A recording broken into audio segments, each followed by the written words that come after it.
Viewers আসসালামু আলাইকুম, সবাই কেমন আছেন? আমরা ভালো আছি আলহামদুলিল্লাহ। আজকে আরেকটা নতুন ভিডিও নিয়ে আপনাদের মাঝে চলে আসলাম।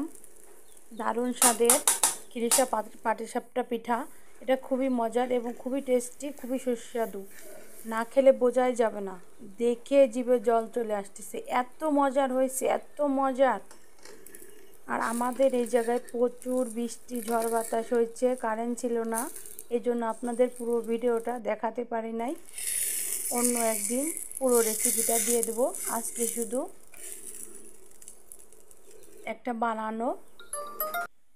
বানানো হয়ে গেছে, সেগুলো আপনাদের সাথে শেয়ার করব। দেখেন কতটা সফট, কতটা নরম, ভিতরে ভেঙে দেখাচ্ছি। ভিতরে পুরটা অনেক সুন্দর হয়েছে, আর ভিতরে অনেক লোভনীয়। দেখেন কতটা নরম, কতটা সফট, মুখে দিলে মিলে যাচ্ছে। খুবই সুস্বাদু, খুবই টেস্টি খিরসা পাটিসাপটা পিঠা আপনাদের সাথে শেয়ার করলাম। ভালো লাগলে লাইক করবেন।